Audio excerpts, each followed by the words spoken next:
시청자 여러분 안녕하십니까. 더 리더 이주호입니다. 해소되지 않는 청년 실업과 사회 전반에 만연한 양극화 문제, 또 중산층의 붕괴 현상. 우리 사회는 불안의 늪에서 좀처럼 빠져나오지 못하고 있습니다. 그래서 오늘 더 리더에서는 우리 사회의 이런 불안 요소가 대기업과 중소기업의 양극화 때문이라고 강조하며 동반성장의 길을 모색하고 있는 한 리더를 모셨습니다. 동반성장위원회 권기홍 위원장이신데요. 오늘 대기업과 중소기업의 동반성장을 위한 우리 사회의 과제에 대해서 이야기 나눠보겠습니다.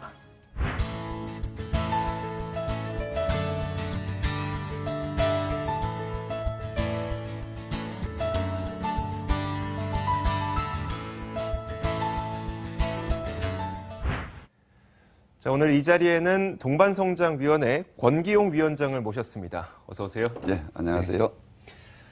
자, 시간 내주셔서 참 감사드리고요. 지난 2월에 4기 동반성장위원회 위원장직을 이제 맡으시고 100일 정도의 시간이 지났습니다. 제가 아직 100일은 안 됐습니다만은. 예. 위원장님의 양력을 좀 보니까 참여정부 당시에 노동부 장관을 역임한 이후에 이번에 이제 동반성장위원장을 또 맡으셔서 좀 감회가 새롭지 않을까라는 생각도 드는데 어떤 느낌이세요? 예, 뭐 특별한 감회가 있다기보다는 이 사적인 얘기를 하면은 네네. 이게 팔자련이 그런 생각을 했습니다. 네. 노사 관계라는 것도 장기적으로는 물론 공생 관계인데 네. 단기적으로는 이해가 상충하지 않습니까? 그런 것처럼 대기업과 중소기업 관계 역시 단기적으로는 이해 상충의 측면이 굉장히 많은 것 같습니다. 네. 그것을 적절히 조율해야 되는 미션을 가지고 이 자리에 와 있는데요. 과거에 그랬듯이 이번에 또 대기업은 대기업대로 중소기업은 중소기업대로 제가 가운데에 있다가 보니까 요구사항은 많은데 자신들의 요구가 잘 관철되지 않는다고 네. 불평들을 많이 할 것 같습니다. 네. 예. 알겠습니다. 동반성장위원회가 어떤 일을 하는 곳인지 또 사회에서 어떤 역할을 하는 곳인지를 다들 추상적으로는 좀 알고 있지만 구체적으로 어떤 일을 하게 되는지 잘 모르거든요.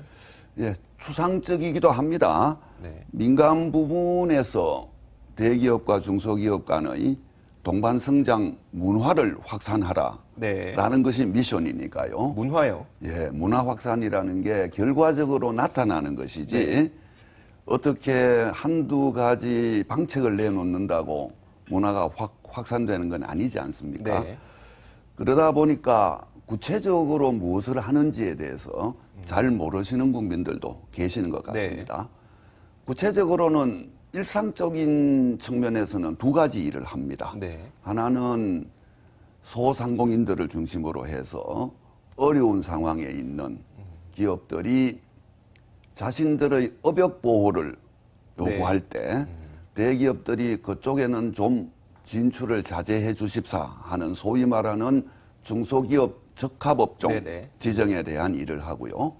또 하나는 대기업들이 얼마나 동반성장을 위해서 일을 노력을 해왔는가를 평가하는 동반성장 지수라는 것을 만들어서 발표하고 그 두 개가 일상적으로 하는 일이고요.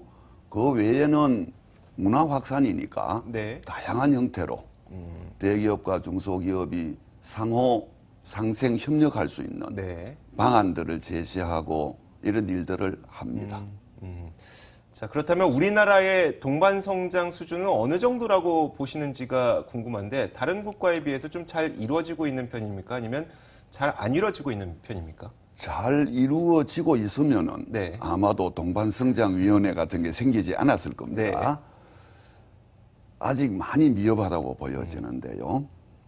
앞으로는 이 동반성장이라는 것이 단순히 중소기업에 대한 배려, 이 차원을 넘어서 대기업도 자신들의 국제 경쟁력을 네. 계속 가져가기 위해서 필수적인 그런 분야다라고 생각을 합니다. 왜냐하면은 이때까지와는 좀 달리 앞으로는 이미 그런 조짐이 도처에서 나타나고 있습니다만은 네. 경쟁의 구조가 1대1의 경쟁이 아니고요. 네. 대기업과 그 관련 협력 중소기업들이 하나가 되어서 소위 말하는 상생 생태계를 구축해가지고 네. 그 상생 생태계 간의 경쟁이 세계적인 경쟁의 모습으로 바뀌어가고 있거든요. 네. 이런 차원에서는 단순한 시혜적인 배려가 아니고 대기업의 경쟁력 그 자체를 위해서도 동반성장은 필수 불가결한 요소다. 이렇게 말씀드릴 수 있겠습니다. 알겠습니다. 동반성장이 단지 중소기업의 어떤 어려운 점을 보완해주는 그런 측면뿐만 아니라 대기업들이 훨씬 더 글로벌 기업과 경쟁하기 위해서 좋은 그렇습니다. 발판과 환경을 만들어주기 때문에 그게 예. 꼭 필요하다는 말씀이시죠? 예, 그렇습니다. 알겠습니다. 이어서 다시 한번 위원회 이야기로 넘어가 볼 텐데 지난 4월 17일에 4기 동반성장위원회가 이제 다시 출범을 하게 됐으니까 이전의 위원과 지금의 위원회와는 어떤 차이점이 있고요? 운영에는 좀 어떤 차이점이 있습니까? 뭐 차이점이라기보다는 강조점이 조금은 다를 수 네. 있는데요.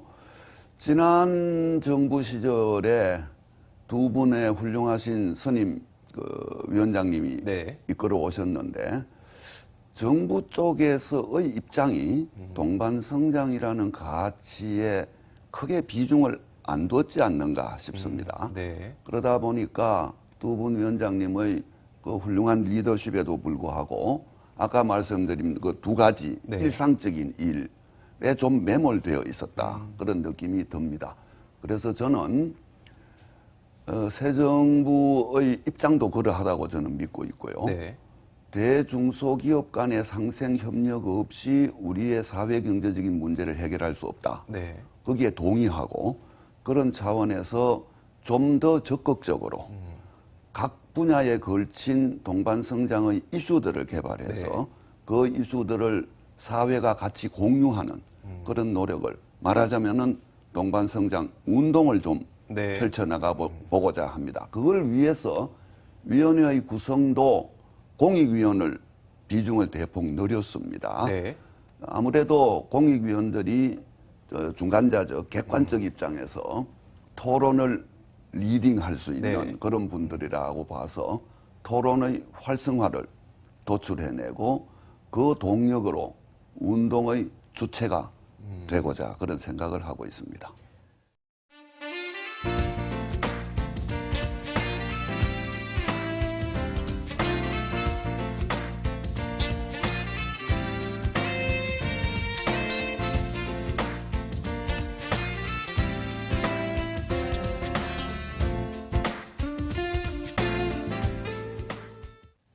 동반성장위원회가 출범하면서 첫 회의에서 대중소기업 간의 격차 해소를 핵심 과제로 삼으셨다고 또 이야기를 들었습니다.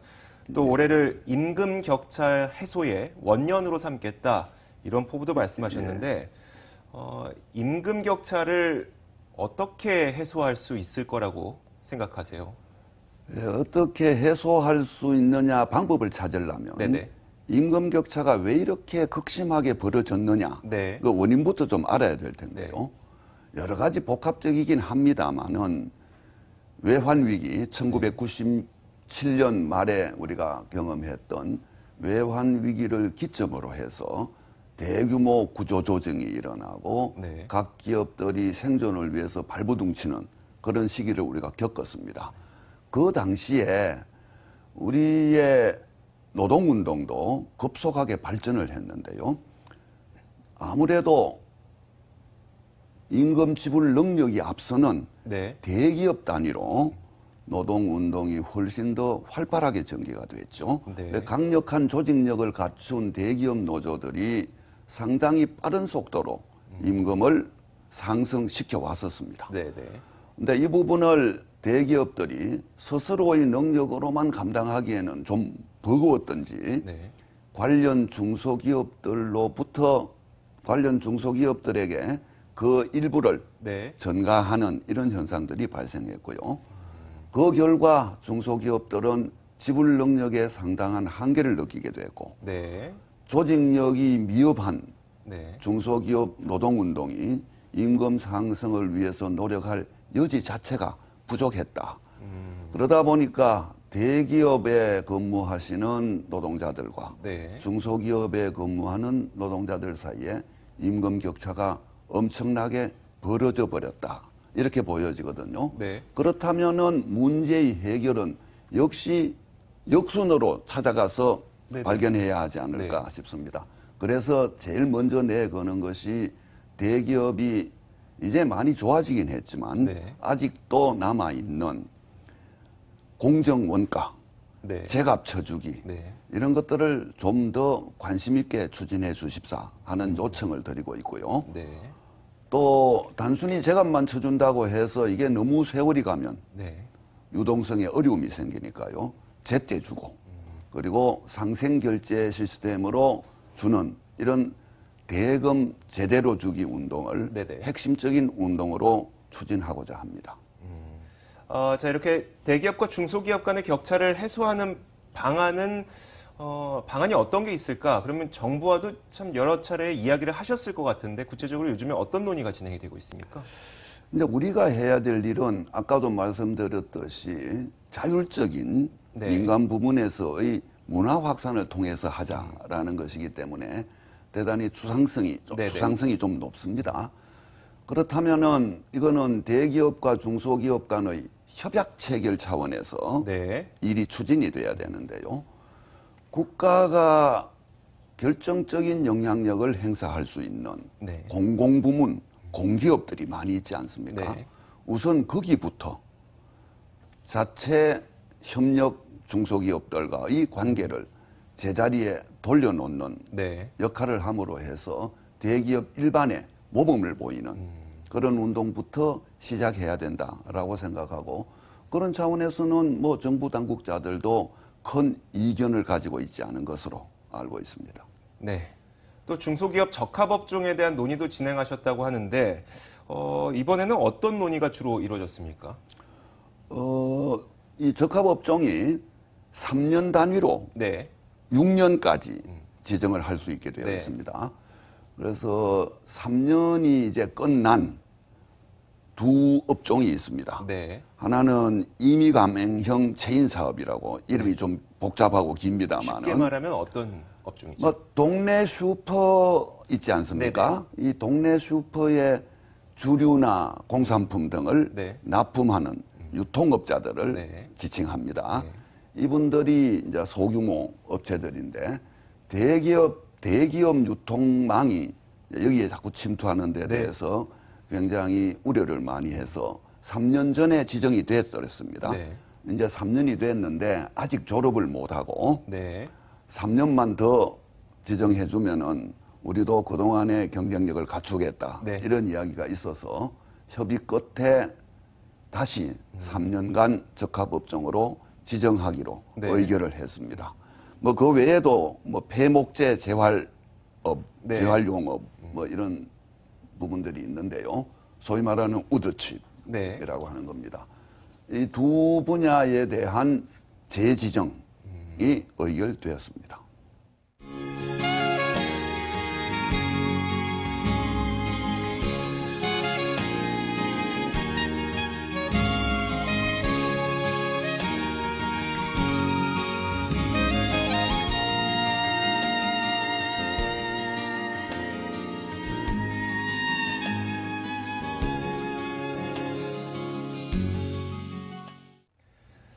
지금까지 위원장이 이야기를 했던 것처럼 사실 동반성장이라고 하는 것은 뭐 규제나 이런 것들로 하기보다는 문화를 좀 확산시켜야 되는 측면이 반드시 필요한데요. 그러다 보니까 이런 중요성이라든지 가치를 사회 전반적으로 어떻게 확산시켜 나갈지에 대한 그 궁금증을 또 이야기 나눠보도록 하겠습니다. 그 동반성장의 가치를 사회 전반에 확산시켜야 된다고 강조를 하면서 하셨던 말씀이 공무원이 정책을 입안하는 과정에서 동반성장의 가치를 인식해서 입안할 수 있도록 하겠다라고 말씀하셨는데 이게 어떤 내용입니까? 뭐 하겠다는 건 조금 금방진 표현인 것 같고요. 네. 우리 공무원들이 정책을 입안하는 과정에 가장 중심에 동반성장의 가치를 두고 추진했으면 좋겠다. 그런 말씀이었습니다. 네. 그렇게 되어야 이게 우리 사회 전반에 동반성장의 문화가 제대로 확산되어 갈 것이다. 네. 그래서 이제 정부 각 부처마다 나름대로의 고유 업무들이 있지 않습니까? 그 모든 고유 업무 속에 동반성장이라는 가치를 같이 녹여나가는 마치 왜 여성가족부만이 네. 여성 문제를 다루는 게 아니고요.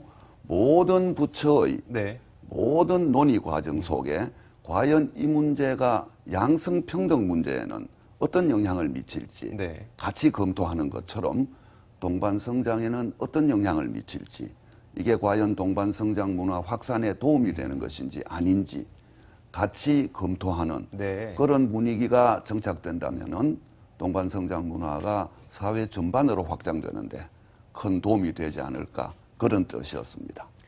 그 동반 성장 지수를 산정하는 그 평가 방식도 개선하겠다고 밝히셨었는데, 기존에 혹시 어떤 뭐 미흡했던 점이 있었나요? 아니면 조금 더 개선시키기 위한 노력인가요? 어떻게 바뀌는 겁니까? 이거는 뭐 제가 와서 새삼 이야기하는 건 아니고요. 네네. 그 이전 동반성장위원회 차원에서 이미 결의돼 있는 사안입니다. 네. 이게 이제 추진이 조금 더뎌져 가지고 네. 좀 속도감 있게 하겠다, 이런 말씀이었는데요. 지금은 평가를 두 가지로 합니다. 하나는 공정거래위원회 쪽에 있는 네. 자료 50% 반영하고요. 나머지는 협력 중소기업들에게 설문조사를 합니다. 네. 정성평가를 하는 거죠. 이러다 보니까 평가를 받는 대기업의 입장에서는 네. 우리는 우리 나름대로 이런 노력도 하고 저런 노력도 네. 했는데 이게 잘 반영이 안 된다. 네. 그런 아쉬움들이 있습니다.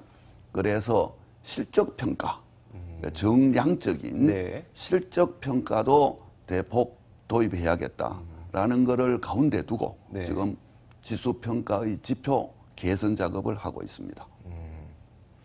조금은 다른 주제에 대한 이야기를 해볼게요.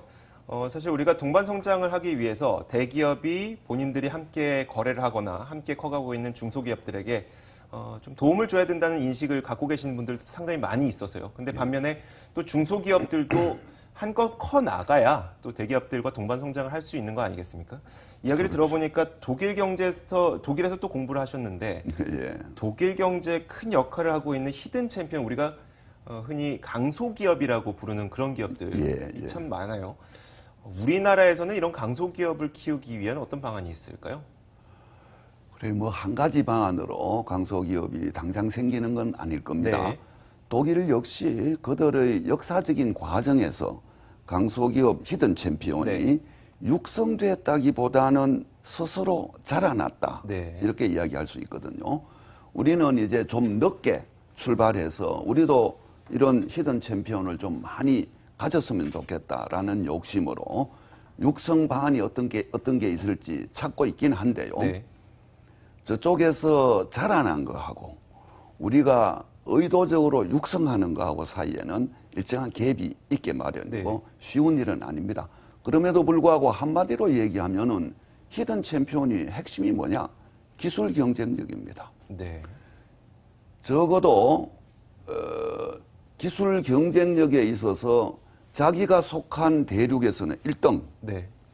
세계 전체로 봤을 때도 3등 안에는 들어야 이 히든 챔피언이 되는 거니까요. 네. 그런 기업 한 3,000개를 뽑으니까 그중에 1,500개 이상이 독일 기업이더라. 이래서 이제 사람들이 관심을 가지고 집중해서 쳐다보면서 우리는 어떻게 하면 저렇게 될 수 있을까 하는데, 아까 말씀처럼 오랜 역사적 근원을 갖고 있기 네. 때문에 하루아침에 되지는 않습니다. 그러나 그 요체가 뭔지를 들여다보면은 언제 어디서 어떻게 왔건 네. 결과적으로는 기술 경쟁력이다. 따라서 독일에서는 보면은 대기업과 그 대기업에 납품하는 중소기업 간에 갑을 관계가 거꾸로 된 경우가 많습니다. 오히려 중소기업이 갑의 입장에 네. 있는 경우들이 많이 있습니다. 그것은 그 중소기업의 기술력을 다른 어떤 기업도 대체할 수 없으니까요. 네. 그들로부터 부품을 납품받아야 하는 대기업이 어의 입장에 설 수밖에 없죠. 결국은 기술 경쟁력이다. 그렇다면은 우리도 뭐 역사적인 연원은 다르긴 하지만 결과적으로 히든 챔피언을 가지기 위해서는, 많이 가지기 위해서는 중소기업의 기술력을 여하히 증가시킬 수 있느냐, 거기에 모든 노력이 집중되어야 할 것이다고 생각합니다. 사실 엄밀히 따지면 인텔이 납품 기업이죠. 다른 컴퓨터 네, 기업에 그렇죠. 대해서. 예. 말씀하셨던 네, 것처럼 사실 그렇습니다. 대기업과 중소기업, 중소기업과 대기업으로 비교할 수는 없겠지만 납품 기업과 납품을 받는 기업이 예. 우리나라에서는 대기업, 중소기업으로 나뉘는데 말씀하셨던 것처럼 좀 강소기업이 많이 컸으면 좋겠다는 생각이 듭니다. 예. 이번에는 정부의 일자리 정책에 대한 이야기도 좀 여쭤보고 싶어요. 예. 청년 실업에 대한 고민이 많이 있다 보니까 또 정부도 청년 일자리 대책을 많이 내놓고 있는데 요즘에 나오고 있는 대책들에 대해서 좀 어떻게 바라보고 계십니까? 예, 뭐 많은 비판이 있는 것 저도 잘 네네. 알고 있습니다. 그러나 이렇게 봐야 될 겁니다. 발표하시는 당시 김동연 기재부 장관도 그런 이야기를 했는데요. 이것은 한시적인 특단의 대책이다라고 하지 않았습니까? 그 단자가 뭐 짧은 단자를 써도 좋다고 생각합니다. 단기적 대책입니다. 워낙 문제가 심각하니까 장기적으로 육성하는 방안만 강구하기에는 너무 시급하고 해서 단기적 대책을 내놓았기 때문에 이것으로 충분한 것은 물론 아닙니다. 네. 궁극적으로는 정부의 노력을 떠나서 시장이 이 문제를 받아서 해결해야 될 거 아닙니까? 그러기에는 시간이 많이 걸리니까 우선 정부가 단기적으로 할 수 있는 대책들을 쭉 제공한 것이다. 이렇게 봐야 될 것 같고요.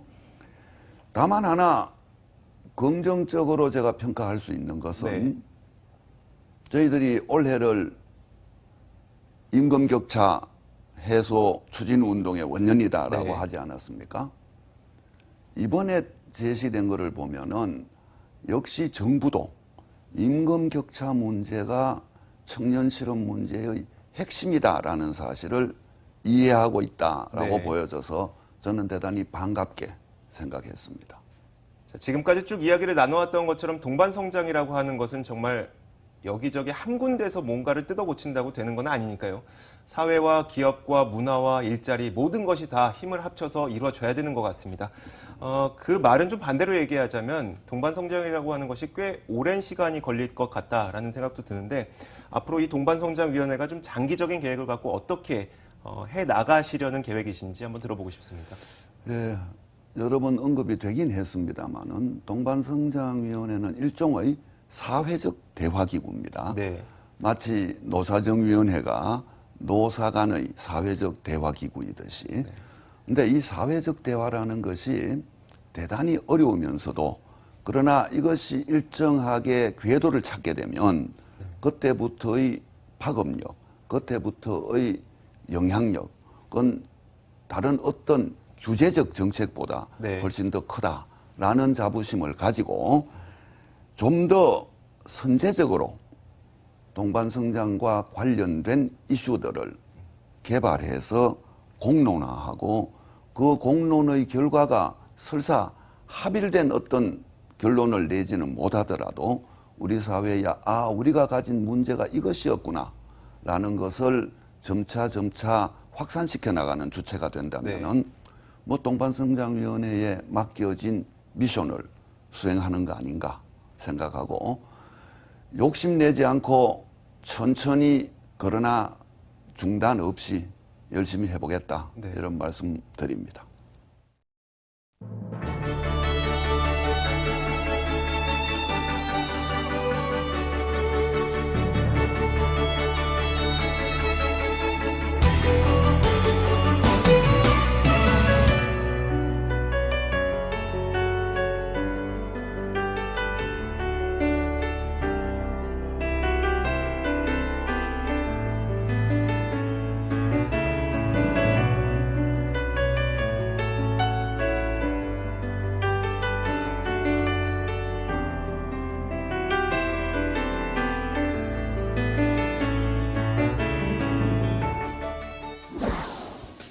오늘 저희는요, 대기업과 중소기업의 임금 격차를 줄이고 또 자율적으로 상생할 수 있는 환경을 만들어 나가고 있는 동반성장위원회의 노력을 들어봤습니다.